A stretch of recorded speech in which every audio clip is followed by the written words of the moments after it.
Всем доброго утра, хорошего настроения. С вами «Утро Якутии» на Якутия-24. Руслан Ачиров и Вероника Тамтусова.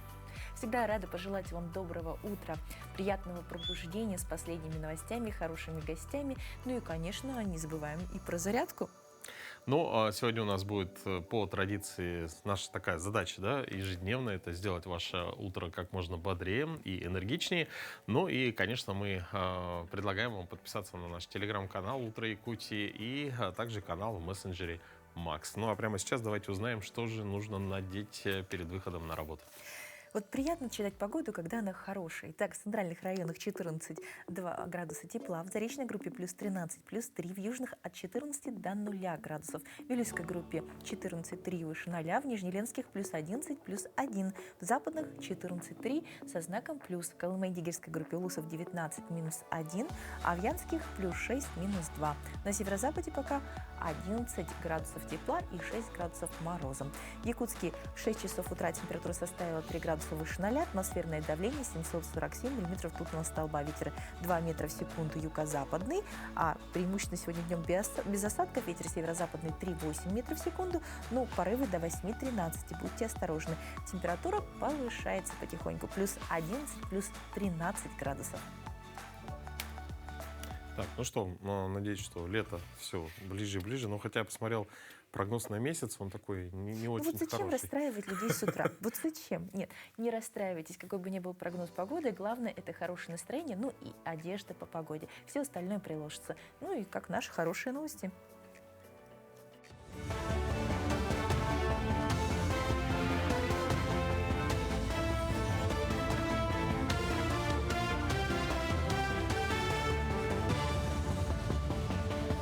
Доброе утро, коллеги. Далее блок новостей. С 1 апреля по 25 мая этого года в травмпункт Республиканской больницы номер 2 Центра экстренной медицинской помощи обратилось 4,5 тысяч пациентов. Из них 47 человек пострадали в результате столкновения или падения при езде на самокате. У пострадавших зафиксировали различные травмы, в том числе ушибы верхних и нижних конечностей, переломы рук, травмы грудной клетки и переломы ребер. Наиболее часто за медпомощью обращаются люди в возрасте от 18 до 40. Врачи рекомендуют для снижения риска травм при использовании электросамокатов использовать защитную экипировку, соблюдать скоростной режим и ездить только в отведенных местах. Более 500 пунктов проведения экзаменов подготовили в Якутии к государственной итоговой аттестации этого года. В текущую дату госэкзамены в республике сдадут более 23 тысяч выпускников. На участие в основном периоде ЕГЭ зарегистрировано 8538 человек, из которых 8433 будут сдавать единый госэкзамен. 102 – государственный выпускной, еще трое выбрали обе формы аттестации. Основной госэкзамен в 9 классах предстоит пройти 15 тысячам 38 школьникам. В Якутске оздоровительный лагерь «Энергетик» в этом сезоне примет на 800 ребят больше, чем прежде. Сегодня проводятся завершительные работы по сборке и благоустройству 4 современных быстро возводимых корпусов. Объекты инфраструктуры детского отдыха будут оборудованы помещениями для проведения разных мероприятий и санузлами в комнатах. Всего в одном доме размером на 831 квадратный метр 13 комнат. Рассчитано на проживание 50 ребят. До 2028 года такие же корпуса планируется воздвигнуть в Горном Амгинском, Алекнинском и Нюрбинском районах. На сегодняшний день можем сказать с уверенностью, что на первый сезон летнего периода мы примем сюда 200 наших детей. Это будет профильная смена, которая будет называться «Орлята России». И мы их как раз-таки здесь будем оздоравливать, будем обучать, ну и, конечно же, учить жить, социализироваться и так далее. Со всей республики приезжают, хотят еще из других регионов. У нас есть, конечно же, понятно, что есть по госзаданию, по государственному контракту и платные путевки. В Национальной библиотеке Якутии прошла встреча с участницами творческого объединения «ЮКТЭЛ», которое уже 10 лет занимается сохранением и развитием национального шитья. Сегодня в нем состоят более сотни мастериц. Они работают над возрождением традиционной одежды, внедряют современные технологии в национальные костюмы, представляют Якутию на российских и международных выставках. Во время встречи участницы рассказали о своих проектах и поделились итогами поездки на международный фестиваль лоскутного шитья «Душа России», где представили работы мастериц и панно с пословицами на русском, якутском и эвенкийском языках. Сейчас у нас в республике свыше 100 творческих объединений, да, и среди них, которые, значит, вот, занимаются национальным шитьем и лоскутной мозаикой, вот самотворческое объединение «Уктель», ну, у нас, значит, инноватор он, да, и осваивает новые технологии. Мы занимаемся именно обучением и приобщением всех желающих к национальному шитью во всех направлениях, в том числе и национальную одежду. В Якутске впервые стартовал региональный этап всероссийского конкурса «Лучший по профессии» в номинации «Повар». 5 участникам предстоит продемонстрировать знания и свое профмастерство. Лучший специалист представит Якутию на федеральном этапе, ну а главным призом там является 1 миллион рублей. Участники проходят тестирование на знание техники безопасности, санитарии, гигиены, основных технологических операций и эксплуатации оборудования. На практической части, которая состоится 27 мая на площадке Якутского технологического техникума сервиса, повара будут соревноваться в изготовлении сразу 3 видов блюд. Им предстоит за 2 часа приготовить по 2 порции закуски из рыбы, горячего блюда из говядины с гарниром и соусом, а также ягодный десерт.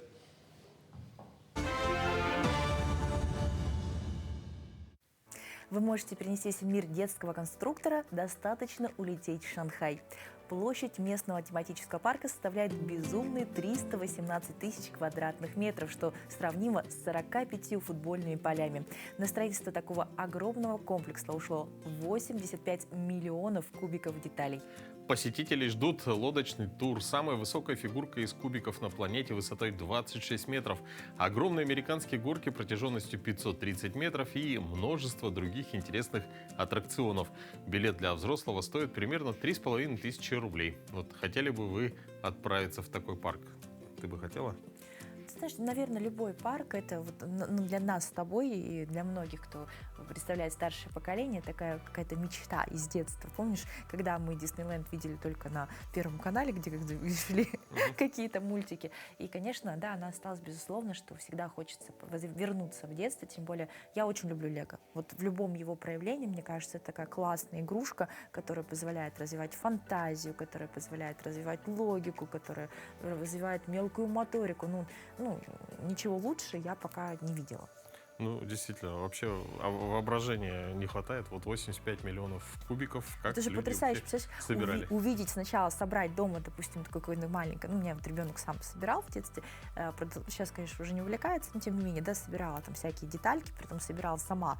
То есть из набора уже просто рандомных деталей какие-то свои мастерила мир, да. И я представляю, что после этого привести его в этот парк. Сказать: смотри, ты собрал маленький домик, а вот это вот столько миллионов деталей. Мне кажется, потрясающая мечта. Будем надеяться, что туристы не разбирают по кирпичикам этот парк. Да, ну, парк Лего в Шанхае — это без сомнения для кого-то грандиозная мечта, воплощенная в пластике и аттракционах. Но мы с вами живем в Якутии, и наши мечты немного другие. Кто-то мечтает о новом доме, кто-то о путешествии к морю, а кто-то просто о теплых выходных с семьей. Чем дальше фантазия, тем интереснее. Мы вышли на улицы Якутска и спросили у горожан, о чем они мечтают. Самые искренние ответы прямо сейчас. Я мечтаю, чтобы внучка училась нормально. Она заканчивает нынче 11 класс и уже поступила. Просто не скажу, куда. В данный момент мечта у меня защитить кандидатскую диссертацию. Работать на любимой работе, сделать счастливыми родителей. Это в телевизоре? Да. Мама, я в телеке.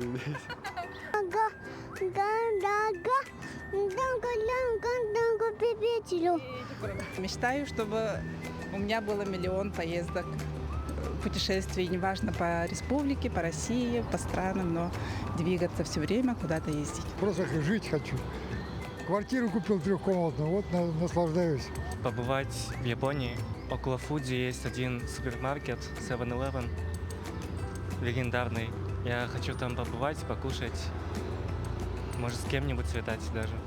Стать успешным спортсменом и здоровье родителей. Уехать жить в Канаду. Мечта, ну уже в возрасте какая мечта? Быть здоровыми. Все, и быть всем здоровыми. Накопить на квартиру, машину. Заветная мечта, чтобы внуки у меня закончили учебу. Переехать в Австралию. Самая заветная мечта – выступить где-нибудь за Россией. Пенсионерам что может быть заветная мечта? Повысили бы пенсию, конечно. Состояться как личность на данный момент у меня вот это самый большой вопрос. Найти свое предназначение в жизни. Съездить в США, там, подняться на гору Голливуд, вот это да. Ну, мечты у всех разные, но летом они часто сходятся. Хочется тепла, солнца, моря или хотя бы хорошего отдыха. Но чтобы отпуск пошел с пользой, к выбору места нужно подходить с умом, особенно если речь идет о санатории. Как выбрать тот самый, который подходит именно вам, где гарантированно можно подправить здоровье? На эти вопросы сегодня ответит рубрика «Мой доктор».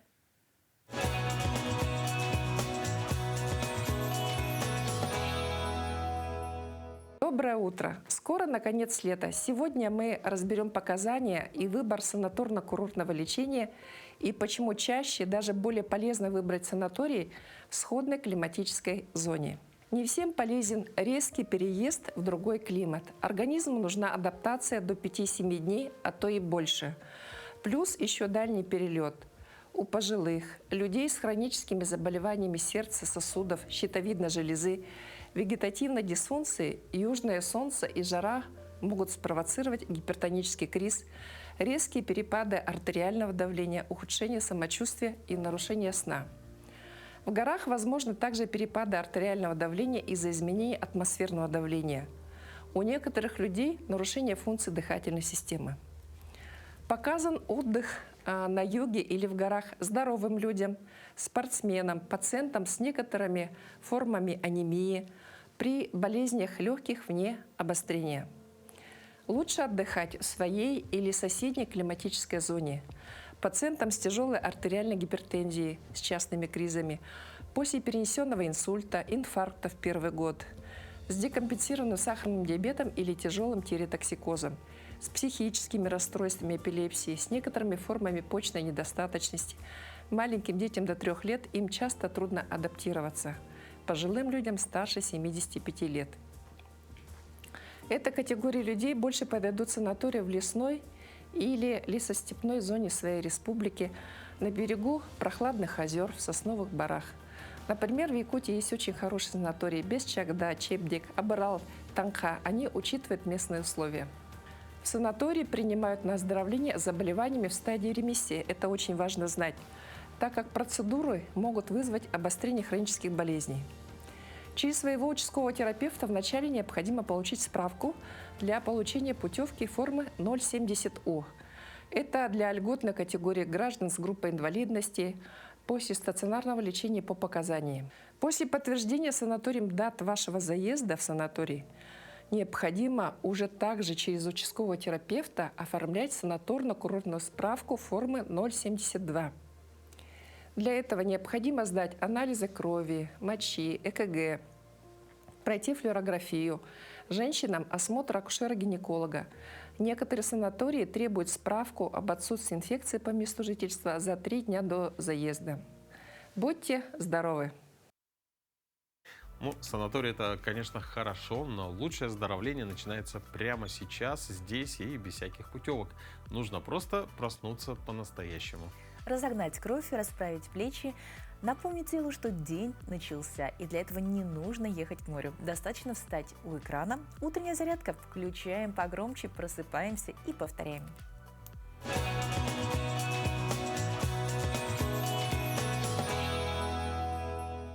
Доброе утро, Якутск! Меня зовут Винокуров Гаврил, и мы будем делать зарядку, а именно утреннюю зарядку для продуктивного и заряженного дня.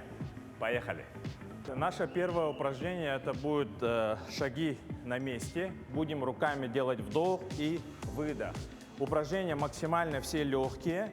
Все вместе со мной повторяем. Итак, поехали. Раз. Вдох. Носом. Выдох. Обязательно дышим. Если мы не дышим, идет кислородное голодание. Головокружение, поднимается давление. Вдох и выдох. Давайте еще раз 5 раз. Раз. 2. Когда поднимаем вдох, выдох, вдох, выдох. Еще 2 раза. Вдох, выдох, вдох и выдох. Молодцы. Далее наше второе упражнение, это будет приседание, да? То есть вся наша сила начинается с ног. Ноги поставили шире плеч, носки, колени смотрят в сторону на 45 градусов, грудь вперед, руки отводим вперед и таз отводим назад. Присели, встали, присели, встали. Колени не уходят за носки, упираемся на пятки. Вдох, выдох, вдох, выдох, вдох, выдох. Давайте еще раз, 5 раз. Раз, выдох, выдох. 3, 4, 5. Супер. Расслабляем ноги, трясем. Давайте, сделали вдох и выдох. Молодцы. Наше третье упражнение – это выпады на месте. Мы должны сделать шаг назад. Передняя нога 90 градусов и встаем. То есть мы будем зашагивать назад. Поехали. Вдох, выдох. Поочередно. Правая нога, левая нога. Правая нога, левая нога. Все вместе, никто не отстает. Кому сложно, просто мы можем делать шаг назад. Самое главное – это движение. Прокачиваем наши ноги. У нас прокачиваются ягодичные мышцы, бицепс бедра, квадрицепсы. Супер. И давайте. Раз, два и последний раз. Выдох. Молодцы. Все вместе сделали вдох и выдох. И еще раз. Вдох и выдох. Если у вас есть фитнес-часы, мы обязательно должны смотреть на пульс, да? То есть мы пульс должны держать на зоне жиросжигания. Мы не должны слишком поднимать. Верхняя зона – это 160. Так, далее. Наше четвертое упражнение – это у нас скалолаз. Упор лежа, руки прямые, правую ногу мы сгибаем, отходим назад и левую ногу сгибаем. Приготовились? 3, 2, 1, поехали. Все это делаем в прыжке. Кому сложно, также мы делаем это шагово. Главное, не отстаем. И давайте 10 повторений, поехали. Раз, два, 3, 4, 5, 6, 7, 8, 9, 10. Есть. Также восстанавливаемся. Вдох и выдох. Вдох и выдох. Есть. И наше заключительное упражнение, которое прокачивает, грубо говоря, все группы мышц. Это руки, ноги, грудные, и особенно пресс. Это у нас планка. Планка на прямых руках. Таз мы не поднимаем, не отпускаем, держим ровно. И поехали. Давайте. 10 секунд. Держим. Напрягаем пресс. Напрягаем ручки, ноги полностью. И держим статику. 5, 6, 7, 8, 9, 10. Супер. Прогнулись. Растягиваем пресс и удерживаем 5 секунд. Раз, два, 3, 4, 5. Так. Таз отводим назад. Упражнение молитва. Растягиваем спину, плечи. Раз, два, 3, 4, 5. Супер. Встаем. Также шагаем на месте. Все вместе сделали вдох и выдох. И еще раз. Вдох и выдох. И последний. Вдох и выдох. Молодцы. Самое главное для нас – это наше здоровье. Питайтесь правильно, тренируйтесь. Всем до свидания, до скорой встречи. Пока. 27 мая в России День библиотек. В Якутии этот праздник давно перерос в крупное событие. Например, уже в 4-й раз проходит межрегиональный фестиваль «Читаем все». Как именно отмечает День в республике, чем удивляет фестиваль в этом году и чем живет научно-исследовательский институт чтения, расскажет Светлана Бойтунова, заведующая этим институтом, кандидат исторических наук. Доброе утро, Светлана. Доброе утро. Доброе утро. Ну, очень интересно, насколько масштабно Якутске отмечает День библиотек 27 мая. Ну, традиционно все библиотеки Республики Саха-Якутия достаточно масштабно отмечают этот наш праздник профессиональный. И сегодня центральным событием станет торжественное собрание, где будут вручаться премии главы Республики Саха-Якутия имени Ивана Ивановича Крафта. И там будут номинированы определены лучший библиотекарь, лучшая библиотека, меценат и попечитель. Это все те люди и учреждения, которые внесли в этом году непосильный вклад в развитие библиотечного дела Якутии. Также будет вручаться именная премия нашего старейшего ветерана библиотеки Татьяны Андреевны Жараевой. Она адресована, эта премия, для молодых специалистов, тех, которые как раз достигли каких-то определенных высот в нашей профессии в этом году. А какие еще основные мероприятия проходят в библиотеках республики? Ну, одно из таких интересных событий – это будет общероссийская акция «Сила книги». В этом году она будет посвящена и будет называться «Сила книги. Мост дружбы». И главным ее таким основным персонажем и героем в этом году будет Наталья Ивановна Харлампиева. Это народный поэт Якутии, бессменный председатель правления Союза писателей. И вот в 18 часов будет проведен телемост с многими регионами и представителями разных народов Якутии, которые прочитают ее стихи на своих родных языках. Здорово. Вот в 4-й раз проходит межрегиональный фестиваль, читаем все, да? Какие регионы в нем участвуют в этом году? В этом году в нем участвуют Удмуртия, Алтай, Бурятия и Мурманская область. Здорово собрали такую географию. 4-й раз это уже, можно сказать, да, это уже такой традиция. Большой достаточно опыт.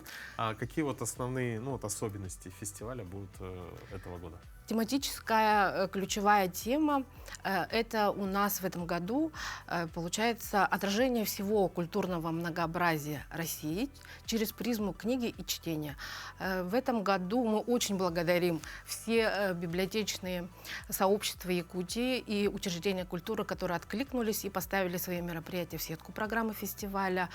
И действительно повсеместно по многим улусам прошли очень много самых разнообразных мероприятий, и в том числе, если более так вот раскрыть межрегиональные мероприятия, то здесь у нас спикерами выступили и преподаватели, и ученые, и детские библиотекари, а также научные сотрудники музеев. Мы очень благодарны тому, что, например, Республика Удмуртия в этом году провела 2 мероприятия. Все мероприятия были разные по жанру. Это были и лекции с демонстрациями документальных фильмов, это были и академические лекции, это были и интерактивные общения с школьниками, это и были всевозможные конкурсы, челленджи и прочие вещи.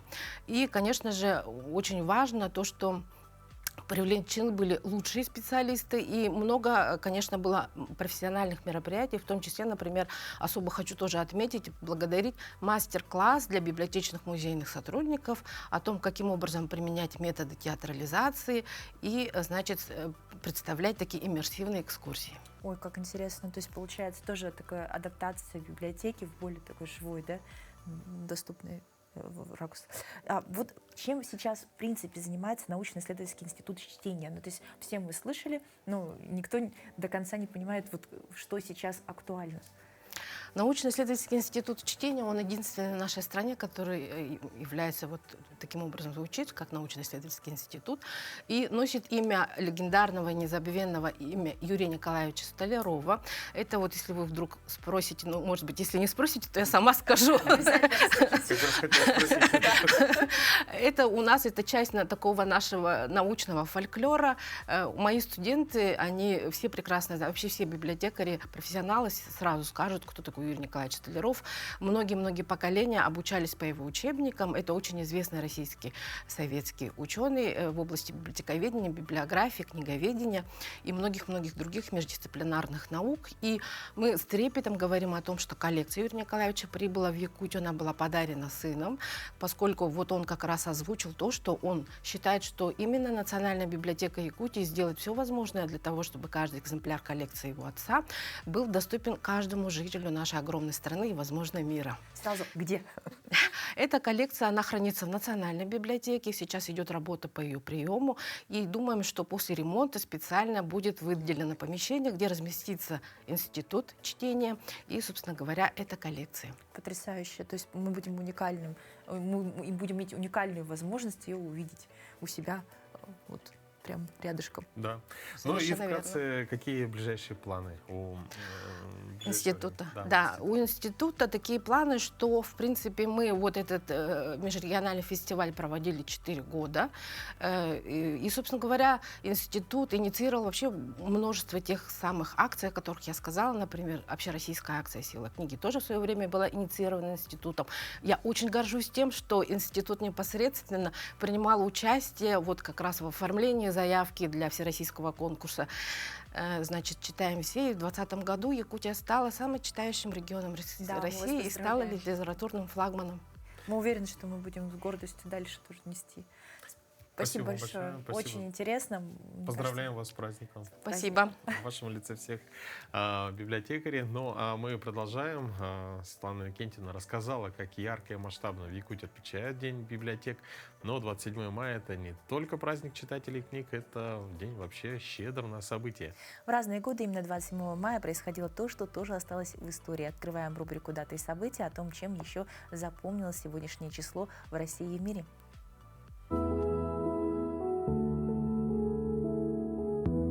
На календаре 27 мая. Сегодня Общероссийский день библиотек. По народному календарю Сидор Бакагрей. Бакагреем святого прозвали потому, что с этого дня прекращают дуть северные ветры. На Сидора прилетают из-за теплых морей стрижи, ласточки-косаточки, которые несут тепло. Этот день в истории. В 1606 году, 27 мая, в Москве началось восстание против польских интервентов. В 1703 году в этот день Петр I заложил Петропавловскую крепость, день основания Санкт-Петербурга. В 1795 году основана первая государственная общедоступная библиотека в России. В 1905 году началось Сусимское сражение, последняя решающая морская битва русско-японской войны. В 1930 году в этот день запатентована прозрачная клейкая лента «Скотч». В этот день родились Джон Кокрофт, английский физик, нобелевский лауреат; Генри Киссинджер, американский государственный деятель, дипломат, нобелевский лауреат; Вячеслав Шалевич, российский советский актер театра и кино, народный артист РСФСР; а также Александр Рыжиков, командир отряда милиции особого назначения Республики Саха-Якутия, Герой России.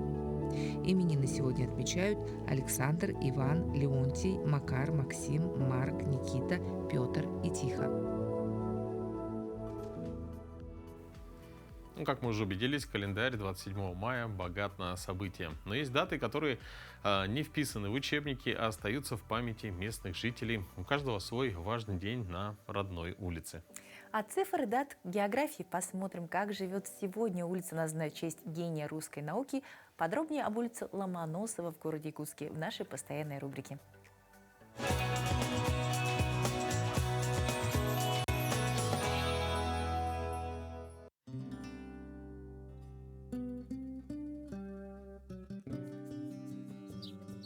Здравствуйте!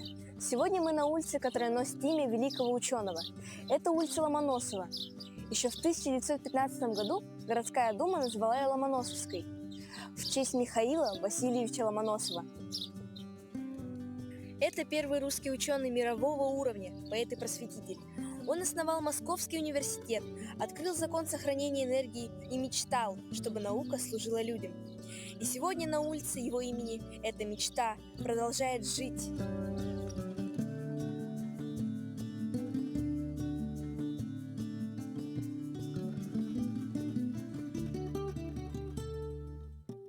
У этой улицы довольно интересная история.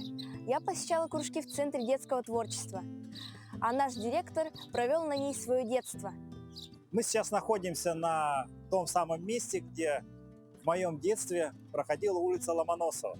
Мы жили вот буквально вот на этом месте. Здесь находился наш дом. Дома были постройки так годов 60-х, 50-х, поэтому такое было как бы древнерусское зодчество. Было очень приятно сегодня вспомнить о том, что вот буквально вот на этом месте стоял наш дом. Как раз из окна было видно данную гостиницу, она тогда называлась гостиница «Якутск». И ресторан тоже имел такое же название – ресторан «Якутск». Соответственно, вот завод рембыттехники, он находится также на своем месте, адрес у него Ломоносова 45. Наш дом находился напротив, и у него адрес был Ломоносова 88.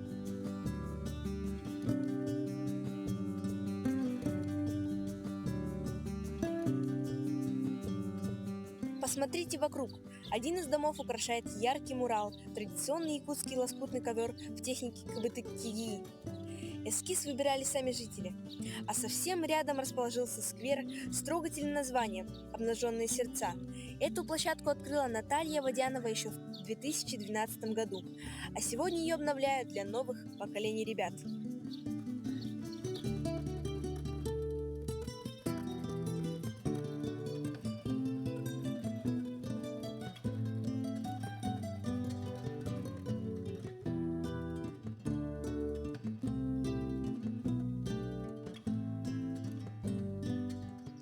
Улица Ломоносова – это место, где наука встречается с искусством, а великое прошлое – с шумным и радостным настоящим. Рубрику подготовила киностудия ЕГЛ. Каждая улица нашего города хранит не только историю зданий и событий, но и живые традиции, которые передаются из поколения в поколение. Особенно ярко они раскрываются там, где кипит школьная жизнь. Учебный год позади, и во многих школах республики традиционно проходит школьный эсэх. Время подведения итогов, радости от встречи якутского лета и начала долгожданных каникул. В Покровской средней школе номер 1 эту традицию бережно хранят уже 20 лет. Нынешний праздник для учреждения особенной школы стал лауреатом в номинации «Лучшая национальная школа» во всероссийском конкурсе «500 лучших образовательных организаций страны-2026». Подробности репортажа Виолетты Засимовой. Покровская средняя школа номер 1 под руководством известного виртуоза-хомусиста Спиридона Шишигина давно является передовой школой республики, где общее образование идет бок о бок с погружением учащихся в культуру народа Саха. В течение учебного года дети не просто учатся, но и осваивают игру на хомусе, народные танцы и национальные настольные игры. А логическим завершением этого процесса становится масштабный школьный эсэх, который традиционно проходит в местности Юскелюе под Покровском. Подготовка к празднику начинается за 2-3 недели. Здесь все по канонам. Оформление тюгюльге, пошив национальных костюмов, конкурс блюд. С особым трепетом к празднику относятся родители младшеклассников. Для многих это первый опыт, а потому и стараний больше. В оформлении праздничных зон молодые родители нередко прибегают к современным технологиям. Я использовала искусственный интеллект, попросив родителей фотографировать своих детей и сгенерировала. И вот такую композицию мы сделали с родителями. В прошлом году оформляли тоже с родителями и заняли первое место.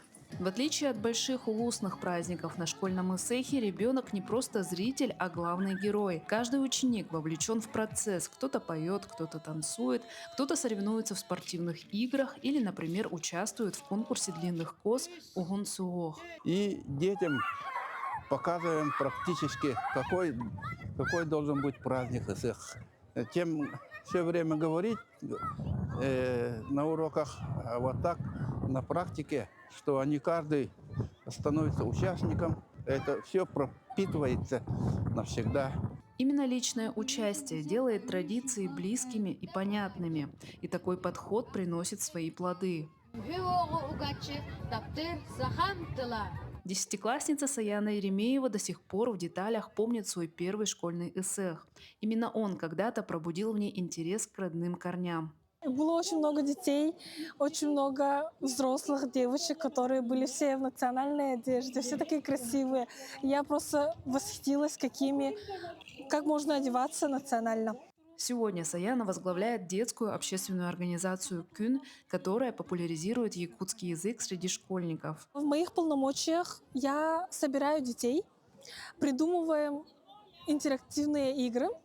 Это викторины, игры по станции, а также выводим детей из рамках школы на республиканские уровни, фестивали. Таких организаций в республике в каждом улусе. А ее одноклассник Саян Бардеев – обладатель почетного знака за вклад в развитие школы. Такую награду он заслужил благодаря таланту запевалы Асохая. Этим видом якутского фольклора юноша увлекся в 5 классе. В 7-м уже стал участником республиканского телепроекта «Кюн Агохая», а сегодня свободно импровизирует в этом направлении.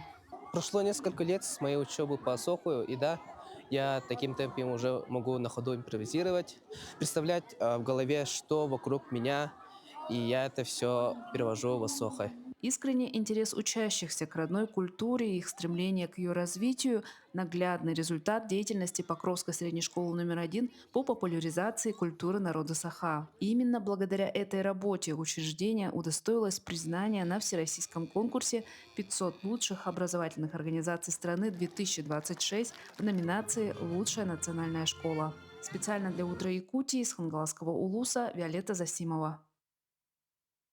Якутский Новый год – яркий душевный праздник, помогающий сохранять традиции. Ну а прямо сейчас мы перенесемся в Хабаровск, где традиции прикладного искусства мастеров объединил главный региональный праздник Амурфест. Впервые его провели 4 года назад, и он стал традиционным. Амурфест объединяет не только мастеров, но и предпринимателей, артистов и творческие коллективы. Как это было, узнаем прямо сейчас. Идет фестиваль одновременно на нескольких площадках. Ярмарка мастеров развернулась на Комсомольской площади. Владимир Семин всю жизнь проработал в лесной промышленности, а выйдя на пенсию, целиком погрузился в любимое увлечение, которое, кстати, возникло благодаря профессии. На предприятии по переработке леса оставались отходы. Утилизировать было жалко, и он стал давать им вторую жизнь. Дубовая доска, эксклюзив. Он в виде топора. То есть это еще и топор? Это топор, да, вот они. Дуб, он является еще и антисептиком. Убивает бактерии. Это я, как вам лесник говорю, в 3-м поколении. Секретами мастерства Владимир Семин щедро делится с другими. Один из учеников – Давид Попов. Ему всего 10 лет, а уже в Амурфесте. Это все его рук дело. Кем в будущем будешь? Ну, вообще на инженера или художника вообще думаю. На участие в ярмарке было подано более 200 заявок со всего края. Проводился отбор, оценивали оригинальность, уровень мастерства и соответствие тематике. В итоге 43 мастера представляют свои работы. Так как год объявлен у нас президентом годом единства народов, для нас очень было важно показать, как культура и быт народов через какие-то предметы передается и транслируется в широкие массы. На территории Хабаровского края исторически проживает 8 коренных малочисленных народов Севера. Их культура – это уникальное наследие региона. На ярмарке можно увидеть предметы быта, одежду, украшения, выполненные по старинным технологиям и точно передающих этнический колорит. Один из плюсов Амурфеста, что можно не только приобрести уникальные предметы ручной работы, но и познакомиться с мастерами, которые их изготовили. Постоянный участник Амурфеста Людмила Ходжер в совершенстве владеет искусством выделки рыбьей кожи. Материал сложный, требует недюжинного мастерства и многолетней практики. Ее куклы не просто игрушки, это живое воплощение нанайской культуры. Занималась этим моя бабушка, и так передалось по наследству. А почему именно куклы? Ну, это обереги, хранительницы семейного очага. Впрочем, здесь у каждого мастера присутствует в творчестве свой особый дальневосточный акцент. Тамара Година, археолог по профессии и творческий человек, представляет керамику из дальневосточной глины. Украшения, магнитики – все с древними наскальными рисунками. Это петроглифы, это копии наших знаменитых археологических находок. Для меня это часть нашей истории, нашего дальневосточного генетического кода, так скажем. Амурфест – это яркое, удивительное, увлекательное мероприятие. Кого здесь только не увидишь. Даже петухов. Вы-то что тут делаете? По всей видимости, петухи охраняют казачью станицу. Сегодня мы представляем культурную столицу казачью, объединение амурских казаков. Представляем свою выпечку, представляем свою казачью станичку, рукоделие. Кроме венков я делаю вот такие кокошники по последнему байлу династии Романовых. Я делаю по фотографиям кокошники. Здесь вот представлен кокошник, это сестры Николая II. И с этого бала вот княгиня Орлова еще носила вот такой кокошник. Сегодня они они очень большой успех имеют. Народ фотографируется постоянно в этих кокошниках.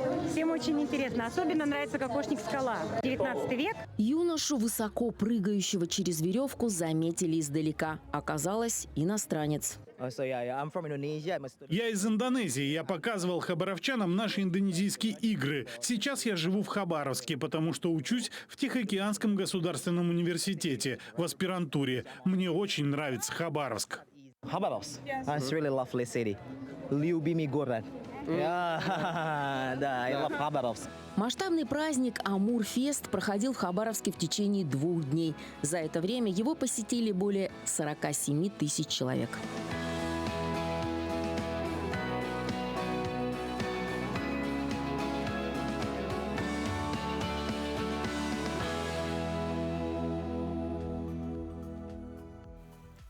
Но праздники, фестивали всегда дарят нам встречу с гармонией красок, звуков и формы. Но, как говорится, прекрасное прекрасным, а обед по расписанию. Чтобы наслаждаться искусством жизни, нужно подготовить для него плодородную почву. Буквально. Пока ценители прекрасно вдохновились на фестивале, наши герои взялись за инструменты, послушные кисти, за тяпки и грабли. О том, как создать шедевр на приусадебном участке, подготовившись к новому дачному сезону, узнаем прямо сейчас.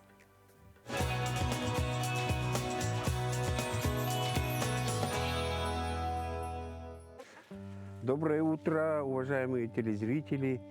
Продолжаем нашу тематику безотходного производства на приусадебном участке. Да? Вот я в руках держу что? Это вот ботва или трава, стебли огурцов. Я их собрал в одном месте. Для чего? Для того, чтобы их использовать в дальнейшем качестве органического удобрения. Из года в год я старые свои грядки омолаживаю, и появляются у меня поближе к озеру новые грядки. Вот эти вот не только огурцов, да, траву, не только огурцов, но и свеклы, помидоров я не выбрасываю, не сжигаю, не выкидываю на улицу. И они ждут своего часа, в который они попадут на новую грядку или на возобновляемую грядку в качестве органического удобрения. Я их ложу первым, самым нижним слоем. На эту траву, на остатки, на эти растительные остатки потом уже попадает земля, опилки, перегной и речной песок.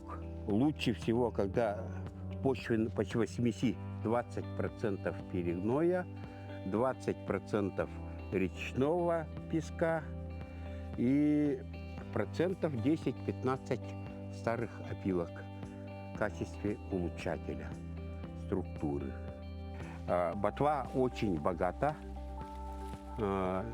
минеральными веществами, органическими веществами, и оно послужит прекрасным питанием для наших овощей.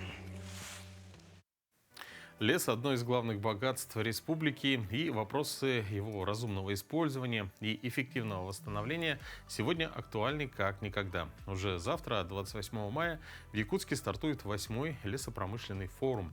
О том, что ожидает студентов на этом форуме и как обычному человеку помочь лесу, мы поговорим с нашим гостем. В студии Игорь Григорьев, доктор технических наук, профессор. Доброе утро. Доброе утро. Здравствуйте. Ну, вообще, зачем нужен форум? Какую главную задачу он может решить и чем помочь? Форум изначально задумывался еще в 2017 году, и первый мы провели в 2018. Он связан с тем, что до Якутии, видимо, в силу того, что субъект довольно далеко, С опозданием доходят новейшие технические, технологические разработки. И когда я и мои коллеги пришли тогда еще в Якутскую сельскохозяйственную академию, мы поняли, что необходимо до местных коллег доносить самую свежую информацию. Собственно, для этого он был задуман, и уже вот 8-й раз каждый год у нас получается это сделать. А кто приедет на форум из других регионов? В этом году, ну, скажем так, у нас форум проходит в смешанном формате, очном и онлайн. В очном формате к нам приезжают в этом году, точнее, уже приехали коллеги из Петрозаводска, из Воронежа, из Астрахани, из Красноярска, ну вот, пожалуй, все, и из Перми. И онлайн-участники у нас из новых территорий, из Мелитополя, из Йошкар-Олы, из Санкт-Петербурга, из Иркутска. Еще ряда регионов, всего у нас 22 доклада, график достаточно плотный. И в этом году форум весь посвящен лесовосстановлению, поэтому специализация вот как раз у коллег, те, кто этим занимается. Обмен опытом. Вот вы сами приехали из Санкт-Петербурга. Что в якутском лесном хозяйстве для вас стало неожиданностью, а что стало сильной стороной? Да, вы правы, я приехал из Санкт-Петербурга, родился, вырос, учился, работал в Ленинграде. Сегодня, кстати, у него день рождения, 232 года. В 2017 году я и мои коллеги перешли работать, как я уже сказал, в сельхозакадемию. Знаете, поразило то, что, честно говоря, лесное хозяйство практически не ведется. Видимо, в силу того, масштабов Якутии, в силу слабости финансирования. Это поразило, скажем так, в отрицательную сторону, в положительную.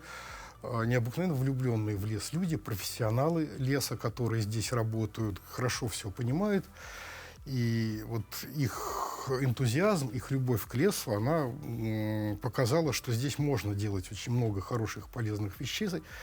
Ну, собственно, дала нам стимул, что здесь правильно приложить свои знания, силы и собирать наших коллег. А какие мероприятия на форуме будут для студентов и молодых ученых? Что они там увидят и чему могут научиться?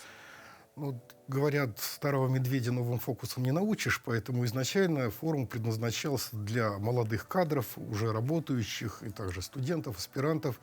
Это прежде всего для них новая информация, которую они могут воплощать в жизнь уже в своей практической деятельности при написании выпускных работ. Собственно, для них форум проводится. Это встречи, которые дают возможность поехать куда-то на практику, на стажировку.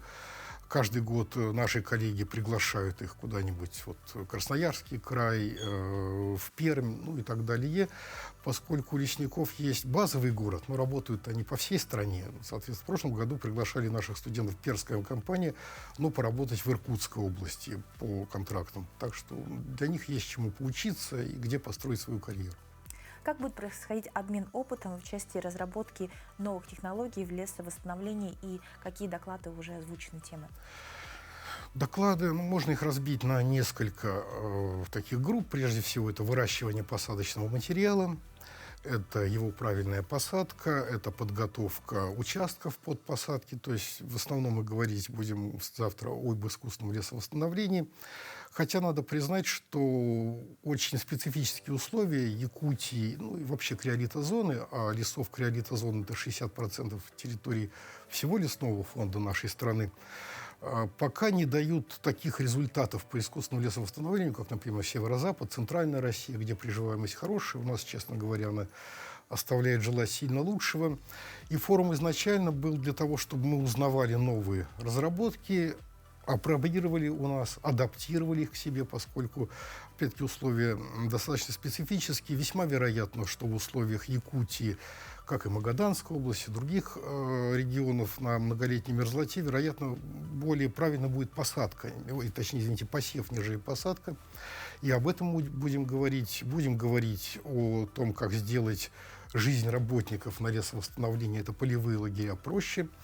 Наши партнеры из Петрозаводского государственного университета будут рассказывать о автономном энергоснабжении вот этих вот вахтовых поселков, лесных терминалов. Будем говорить о торговле карбоновыми единицами с Китаем, нашим сейчас основным партнером. Об этом нам будут рассказывать коллеги из Йошкар-Олы. Будем говорить о технике малой механизации. Об этом будут рассказывать коллеги из Мелитопольского университета. Так что, прежде всего, искусственное лесовосстановление и все, что с ним связано с разных сторон. Получается, что да, с абсолютно разных сторон, да. Ну, сейчас много есть разговоров о искусственном интеллекте. Планируется ли внедрение? Или, может, уже внедряется ИИ? Он потихоньку внедряется везде. К сожалению, его часто внедряют студенты при написании своих выпускных работ. И приходится это отслеживать. Знаете, с одной стороны, студентов это, конечно, расслабляет. Это неправильно, потому что мы закладываем думать и анализировать, а приходится человеку при этом напрягаться. С точки зрения отрасли, ну, это как инструмент, безусловно, полезно с точки зрения аналитики какой-то, дешифровки снимков. Это облегчает на порядок, на 2 порядка трудоемкость. Но надо сказать, что искусственный интеллект не посадит саженец, да, он не вырастет саженец, он не срубит дерево, не очистит. Поэтому это инструмент принятия решений. Пока не более того, может быть, мы встретим на нашей жизни и роботов, управляемых искусственным интеллектом. Хотя, вспоминаю фильм «Терминатор», может быть, этого и не надо. Может, не надо. Ну, что может сделать каждый для того, чтобы помочь лесу, в вашем понимании?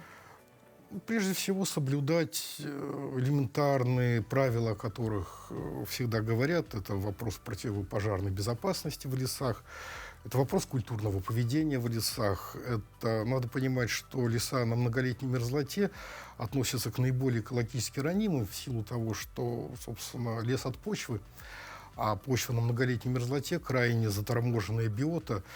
Поэтому любой мусор будет разлагаться здесь значительно дольше, нежели там, в центральной России, даже включая древесный мусор. Это накопление приводит к лесным пожарам. То есть вести себя культурно. Спасибо большое, очень интересный рассказ. Желаем удачного форума. Благодарю вас. Спасибо. Ну, а прямо сейчас мы передаем слово нашим коллегам из блока новостей.